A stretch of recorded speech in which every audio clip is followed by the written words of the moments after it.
Hey everyone, I'm here today to give y'all a little update about what I've been up to.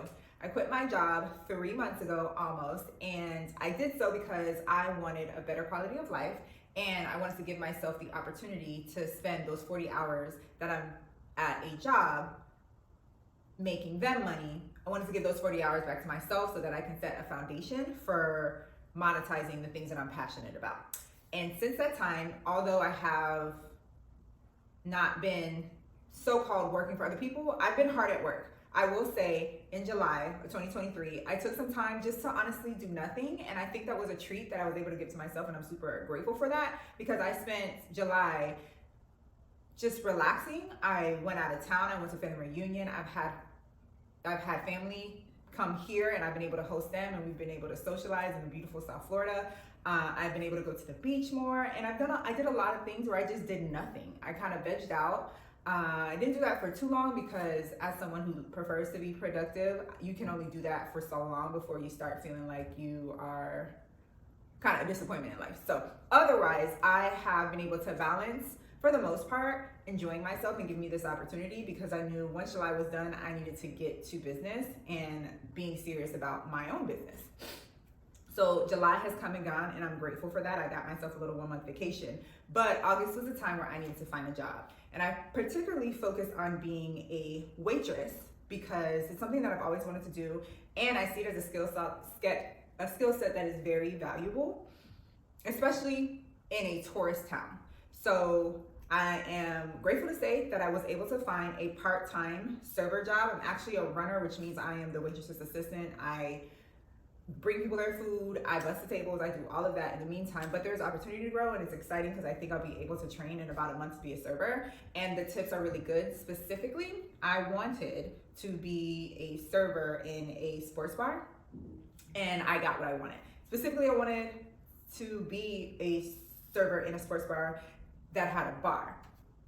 Self-explanatory because eventually I do want to pivot from being a server into also being a bartender. And that's because I don't do much without making it serve me in different ways. And as a bartender and as a waitress, I can use that to moonlight to other places if I ever needed to, if money was ever short. So I'm really excited because I'm learning new skills and I can use those skills to help me in the future. I like my particular restaurant that I work in. The team is nice. I like pretty much everybody. And it's a relief because I don't work by myself. When I was working professional setting 40 hours a week as a healthcare professional, I literally had shifts. There were 12-hour shifts where I could have been by myself for half of that shift. 6 hours by myself running the whole department. It's a lot of pressure because it was a dangerous department that I was working in, right? And I never work by myself. There's always somebody who is helping me. Yes, there are busy times, there are rush times. Football season is kicking up both college and professional, so it's getting busier, which is good. However, I'm never by myself, and we're a team. Over there in the healthcare department, it was not a team effort. It was pretty much, I was on my own, and it was a lot of pressure, and I don't feel that anymore. So that's awesome. I will say though, there are not problem-free days as an entrepreneur in this new adventure that I am pursuing.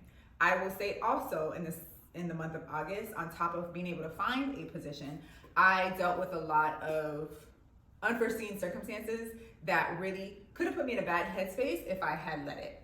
And so let's get into it. So the first thing that I want to mention is that I got not one, but 2 flat tires. And it put me in a position because I had just gotten my job maybe a week before. And I was like, I don't know how I'm going to get there. I was able to put my thinking cap on and I figured out ways to get to work. But on top of me being able to get to work, I had to deal with an expense of buying 4 new tires. And yes, I understand that's part of maintenance of the car, but I wasn't expecting it that day.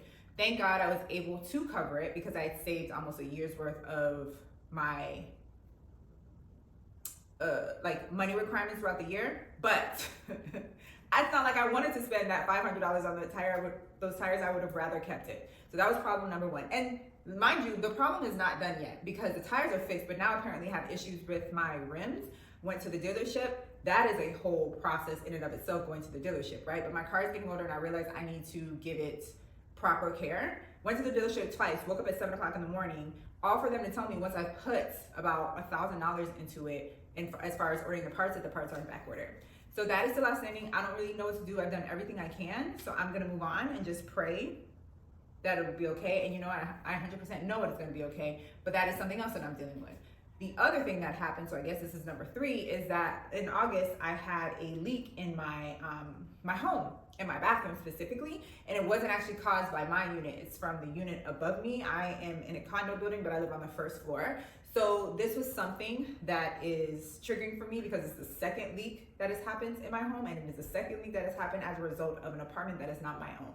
So the part that's triggering is that I'm at the mercy of other people. I have not done anything wrong, and my home is at risk for being a not safe environment, because when you have water, you have molds, and it's just gross to me. As stressful as it was, I'm grateful to say that the lady who is my neighbor upstairs, she attended to it in a prompt manner, and 2 weeks later it is fixed. Thank God, because it was to a point where, worst case scenario, I was gonna have to get a $10,000 retainer to get an attorney, because I'm not playing with these people at the HOA.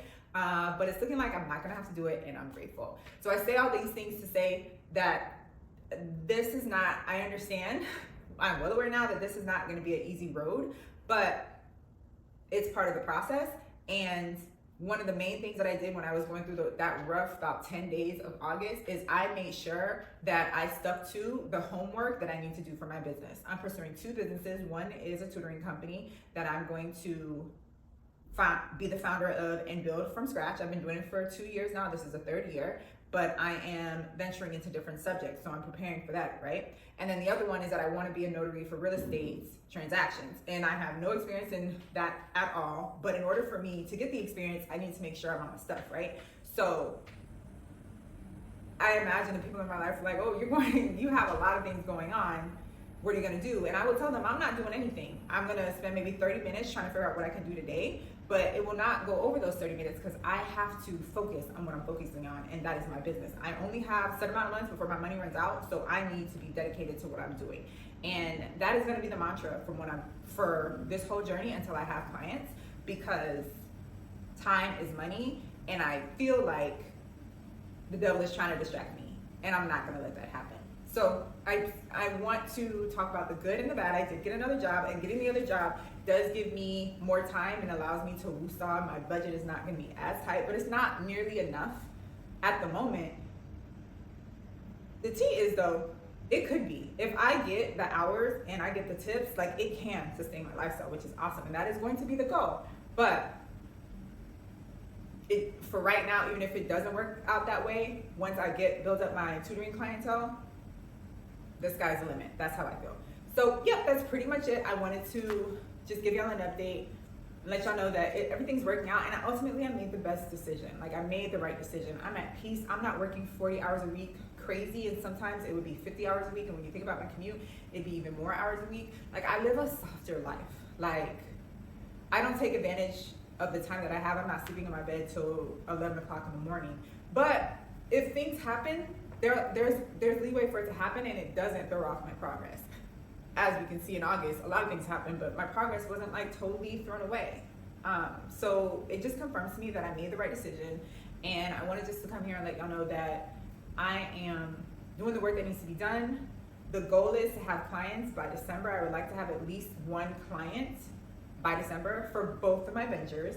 I'll keep y'all updated. I set a few goals for the end of the year, and those are already met. I set 3 goals that are already met. 1 was to find a job, 1 was to make money from my podcast, and I forgot the other one, but I'm so grateful that I made it. So then it allowed me to make 2 other goals, and that is to have at least 1 client from each. I will keep y'all updated. Whether I make it or not, it's fine, but that's the goal I have, because without goals, I'm not as motivated to get what's done. But yeah, until next time, I will be giving y'all an update as soon as I have one to give, but